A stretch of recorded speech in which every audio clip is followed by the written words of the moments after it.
Let's be honest, nobody likes riders. And with State of Survival having the tendency to change stuff once it's released in a live environment, I wanted to do more testing on tier 12. So I asked myself the question whether it's worth to upgrade your riders to tier 12. Are they worth upgrading, or can you just stick to tier 11? The results are in and they are absolutely mind-blowing. To give you a little insight on the testing procedure, both parties used 100k troops in a 60-20-20 formation. I chose that formation because of the Behemoth. No vehicle or heroes were used. In the first test, I want to try full tier 12 against full tier 11. In the second test, I only want to try tier 12 infantry compared to tier 11 to check how much difference infantry actually makes. So in the first test, the tier 12s versus tier 11, 70,794 troops survived. In the second test, we only used tier 12 infantry. You can see that the difference is very minimal. 69,179 troops survived.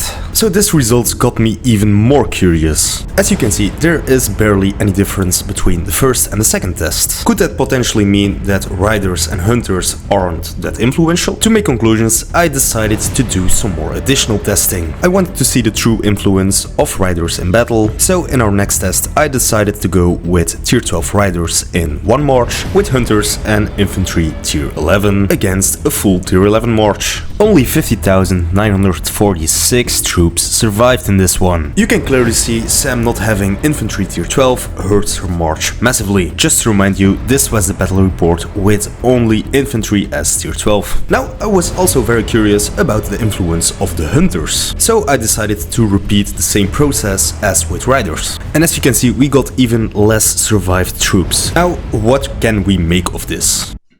That's how Mafia works. In this version, it seems like riders are actually better than hunters when it comes to tier 12s. Now, I do assume this is a massive mistake from State of Survival, and I'm sure they will patch this after this video. It does show, however, that hunters and riders are way less influential than infantry troops. The test results clearly state that tier 12 riders aren't that much better than tier 11 riders, and that mostly the tier 12 infantry troops are substantially stronger. Without testing further, I would seriously recommend to go for the tier 12 infantry only for now. Wait till we release something else on riders and hunters on our Discord server or on YouTube. You can find the link of the Discord server right below. And subscribing is free, so what are you waiting for? To be completely honest with you, I even have more questions now. What is the best upgrade path, and what is the influence of the special skills of these troop tiers? If you do want to see another video on tier 12, make sure to slap the like button, and at 300 likes I will release a new video testing the skills. That will be all from me. I hope you enjoyed today's video, and I'll see you soon for a new one. Bye!